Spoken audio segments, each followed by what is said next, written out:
দুরূদ শরীফ পাঠের 10টি ফজিলত। একটা ফজিলত আমি ব্যক্তির মন গড়া না, সবগুলো কোরআনের রেফারেন্স এবং হাদিসের রেফারেন্স দিয়ে বলছি, ভালো করে বুঝেন। দুরূদ শরীফের কয়টা ফজিলতের কথা বলবো? সবাই বলেন, আর একটু আওয়াজ করে বলেন। দুরূদ পাঠের 10টি ফজিলত সম্পর্কে বলছি। 1 নাম্বার, সূরা আহজাবের 56 নম্বর আয়াতে রব্বুল আলামিন জানিয়ে দিয়েছেন আল্লাহ তাআলা তাদের প্রতি রহমত দান করবেন যারা বেশি বেশি দুরূদ শরীফ পড়বেন। সুবহানাল্লাহ বলেন। 1 নাম্বার হলো সূরা আহজাবের 56 নম্বর আয়াতের তাফসীর বাড়িতে গিয়ে ভালো করে পড়বেন। যারা বেশি বেশি নবীর প্রতি দুরূদ পড়ে আল্লাহ তাআলা তাদের উপর বেশি বেশি রহমত দান করবেন। 2 নাম্বার হলো 10 গুণ সওয়াব বৃদ্ধি পাবে।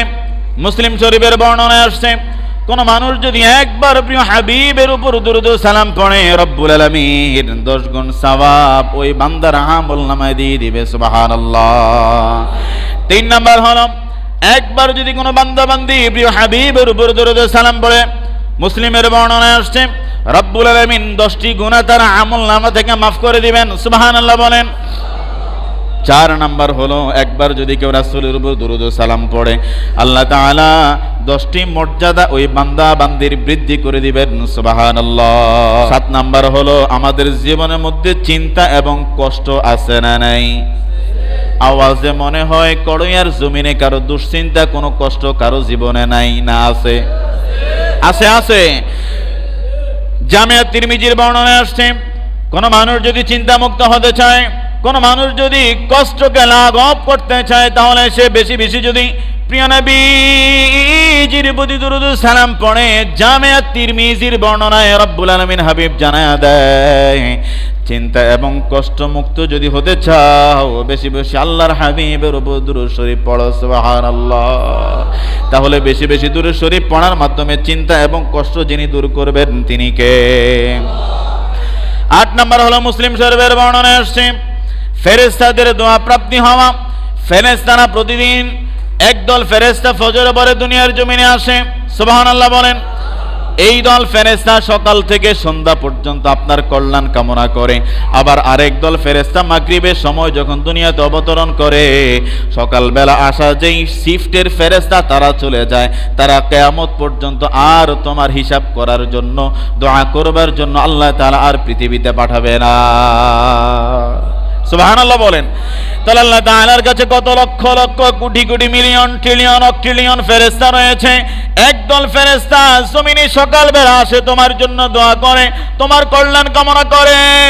ওই ফেরেশতা সন্ধ্যায় যখন রবের কাছে ফিরে যায়, ওই ফেরেশতা কিয়ামতের আগে আর জমিনে আসবে না। সুবহানাল্লাহ বলেন। আরেক দল ফেরেশতা সন্ধ্যা থেকে ফজর পর্যন্ত তোমার জন্য দোয়া, তোমার জন্য মাগফিরাত, তোমার জন্য কল্যাণ, তোমার যেন অকল্যাণ না আসে, তোমার জন্য এত পরিমাণ দোয়া করতে থাকবে। একমাত্র নবীর প্রতি যদি দুরূদ ও সালাম পড়ো তাহলে আমাদের জন্য ফেরেশতারা দোয়া করবে। জোরে বলেন সুবহানাল্লাহ।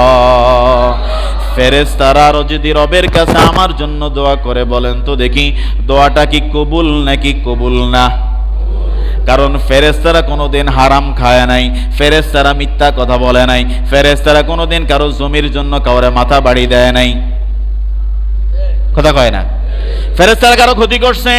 একজন নিষ্পাপ ফেরেশতা যখন আপনার জন্য রবের কাছে দোয়া করবে, রব্বুল আলামিন আপনার এই বান্দা ঋণগ্রস্ত, রব্বুল আলামিন আপনার বান্দা অভাবগ্রস্ত, আর রব্বুল আলামিন বান্দার রিজিকের প্রয়োজন, একজন ফেরেশতা যখন আপনার জন্য দোয়া করবে তাহলে আপনার জন্য যিনি দোয়া কবুল করে নেবেন বুঝে থাকলে বলেন তিনি কে?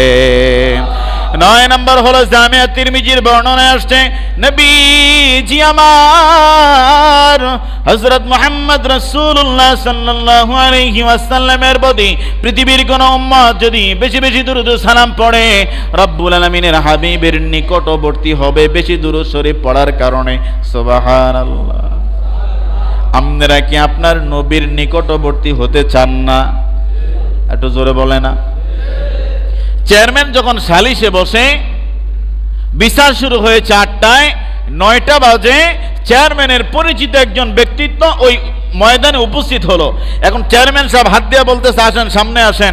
এই ব্যক্তি চেয়ারম্যানে পরিচিত হওয়ার কারণেই তো 1 ঘন্টা পরে আসার পরেও চেয়ারম্যানের পাশের চেয়ারে বসার সুযোগ পায়। কথা বলেন, আমার কথাটা কি যৌক্তিক না অযৌক্তিক? আপনার পরিচিত হওয়ার কারণে 1 ঘন্টা পরে আসার পরে আপনার পাশে স্থান পায়, আপনি যদি পৃথিবীর জমিনে সকল কাজের পাশাপাশি আল্লাহর হাবিবের উপর বেশি বেশি দুরূদ শরীফ পড়েন, তো নবীজি বলে পৃথিবীর জমিনে যারাই আমার উপরে বেশি দুরূদ শরীফ পড়বে তারা আমি নবীর নিকটবর্তী হবে। একটু জোরে বলেন। তো যে নাকি নবীর নিকটবর্তী হয়, একটু বুঝে থাকলে বলেন তার কি কপাল ভালো না খারাপ? জোরে বলে না ভালো না খারাপ? তাহলে নবীর প্রতি দুরূদ শরীফ পড়লে নবীর নিকটবর্তী হওয়া যায়, নবীর প্রতি দুরূদ শরীফ না পড়লে নবীর নিকটবর্তী হওয়ার চান্স আছে না নাই? নাই। এর জন্য আমরা বেশি বেশি নবীর প্রতি দুরূদ ও সালাম পড়ব। 10 নম্বর হলো মুসনাদ আহমদের বর্ণনা আসছে, কোন বান্দা বান্দি যদি প্রিয় হাবিবের উপর বেশি বেশি দুরূদ ও সালাম পড়ে, আল্লাহর ভালোবাসা অর্জন সে মানুষটা করে ফেলবে। সুবহানাল্লাহ বলেন।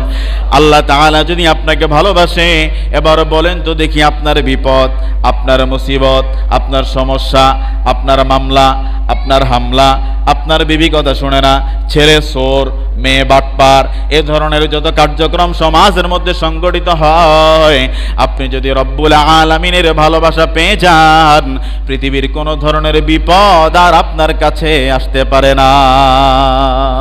সুবহানাল্লাহ। এই তো মাত্র 10টা বলছি, কয়টা? কথা বলে না কয়টা? এরকম শত শত হাদিসের ভাষ্য অনুযায়ী শত শত নবীর প্রতি দুরূদ ও সালাম পড়ার আমলের ক্ষেত্রে আমি আপনাকে প্রোভাইড করতে পারবো, আমি আপনার কাছে প্রেজেন্ট করতে পারবো।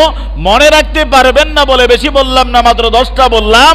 এই 10টা কি আমার ব্যক্তির কথা না হাদিসের কথা? প্রতিটা কথা বলার পূর্বে হাদিসের নাম বলছিনি। এরপরেও আপনি কইবেন আমগো হুজুর শুধু নবীর সম্মান বাড়ায় না। এত বাড়ানোর দরকার নাই বেটা।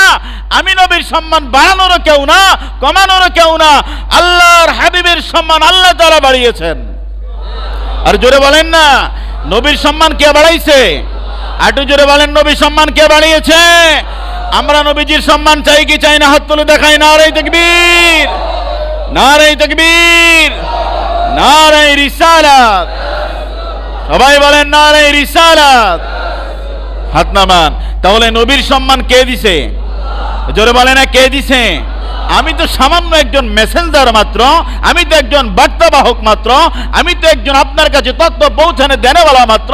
একটা তথ্যও আমার ব্যক্তির মন গড়া নয়। প্রত্যেকটা হাদিস এবং কোরআনের কথা আপনি যদি নবীর প্রতি দুরূদ ও সালাম না বুঝাও পড়েন যে কি উপকার হবে, কি উপকার হবে না বুঝাও যদি পড়েন, আজকে যে কথাগুলো বললাম আপনার বুঝার দরকার নাই, মনে রাখার প্রয়োজন নাই। শুধু দুরূদ ও সালামের আমল করেন, সকল বিপদ থেকে, সকল আপদ থেকে, সকল কার্যক্রমে আপনাকে যিনি বিপদে মুসিবতে সকল কার্যক্রমে সহযোগিতা করবেন তিনি কে?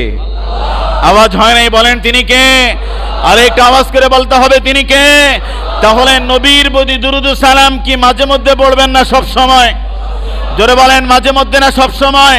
আপনি এবার দুরূদ শরীফ পড়তে যে মানুষ আপনাকে ব্যঙ্গাত্ম করবে, মানুষ আপনাকে সিন্নি খাইনা বলবো, মানুষ আপনারে মোল্লা মুন্সি বলবে, যাই বলো, পৃথিবীর কোন ব্যক্তির কোন তন্ত্র মন্ত্রের কথা নয়। হাদিসের ভাষ্য অনুযায়ী আমরা বেশি বেশি দুরূদ শরীফ পড়বো, বিপদ থেকে উদ্ধার যিনি করবেন তিনি কে? আওয়াজ করে বলে মুসলমান, তিনি কে? তাহলে নবীর প্রতি দুরূদ ও সালাম পড়লে আমাদের জন্য লাভ না ক্ষতি? আর একটু জোরে বলেন, লাভ না ক্ষতি? আমি ব্যক্তিগতভাবে বলি, মাস্টার্স অনার্সের যখন পরীক্ষা দিতে যাই, পারা প্রশ্ন পারি, হঠাৎ করে অন্য প্রশ্নের উত্তর লিখতে গিয়ে যখন ভুলে যাই, ইন্ডিমিট টাইমে যখন নবীর প্রতি একবার দুরূদ শরীফ পড়েন, আপনার ভুলে যাওয়া প্রশ্নের উত্তর, আপনার হারিয়ে যাওয়া জিনিস, আপনার বিপদগ্রস্ত জিনিস দেখবেন আপনার সামনে হাজির। আওয়াজ করে বলেন সুবহানাল্লাহ।